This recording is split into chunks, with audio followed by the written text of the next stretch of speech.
বাংলাদেশের রাজনীতিতে এখন বিতর্কিত একটি নাম হচ্ছেন ডক্টর মোহাম্মদ ইউনূস। কারণ তিনি বাংলাদেশের জন্য একটি গর্ব ও আশীর্বাদের ব্যক্তিত্ব ছিলেন। তিনি ছিলেন বাংলাদেশের একমাত্র নোবেলজয়ী তারকা, আমাদের সকলের মধ্যমণি, চোখের আলো। কিন্তু 5ই আগস্ট পতিত সরকার শেখ হাসিনা দেশ ছেড়ে পালানোর পরে অসীম সম্ভাবনা ও আশা নিয়ে আমরা ডক্টর মোহাম্মদ ইউনূসকে বাংলাদেশের রাষ্ট্র ক্ষমতা দিয়েছিলাম। কিন্তু তার পরিণামে তিনি আমাদের কি দিয়েছেন? তিনি আমাদেরকে দিয়েছেন আইন শৃঙ্খলার অবনতি,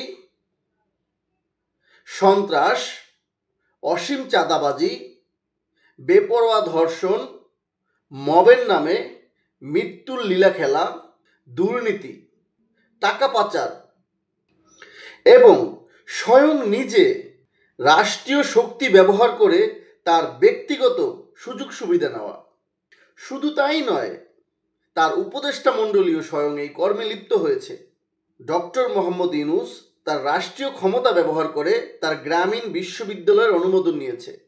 গ্রামীণ ব্যাংকের ট্যাক্স 25% থেকে কমিয়ে 10% নিয়ে এসেছে। এছাড়া তার পূর্বের 666 কোটি টাকার যে কর প্রদানের রায় ছিল, সেই রায় তার রাষ্ট্রীয় ক্ষমতা দিয়ে সে প্রত্যাহার করিয়েছে। এরপরে ডিজিটাল ওয়ালেটের অনুমোদন নিয়েছে, মানব সম্পদ রপ্তানির লাইসেন্স নিয়েছে। এ সকল সুযোগ সুবিধা তিনি রাষ্ট্রীয় ক্ষমতায় থেকে স্বয়ং নিজের জন্য নিয়েছে।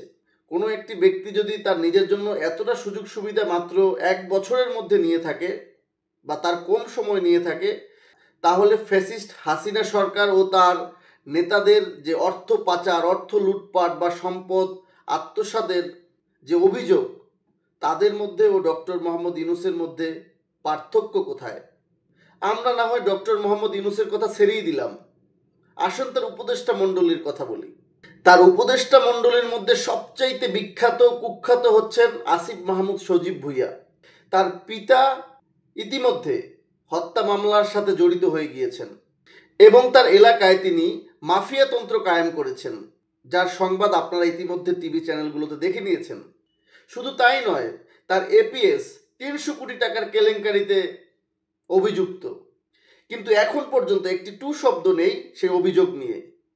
এবং আরও একজন উপদেষ্টাকে নিয়ে আলোচনা সমালোচনা শুনছি, তিনি অত্যন্ত মেটিকুলাস ডিজাইনের প্রবক্তা মাহফুজ সাহেব।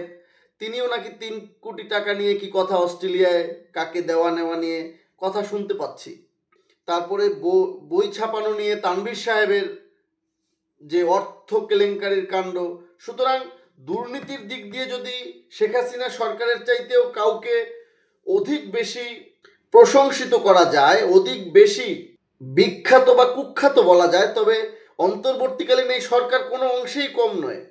সমন্বয়কদের নামে চাঁদাবাজি, ডাকাতি, টেন্ডারবাজি সব কিছু হরদম চলছে ডক্টর মোহাম্মদ ইউনূসের এই শাসন আমলে।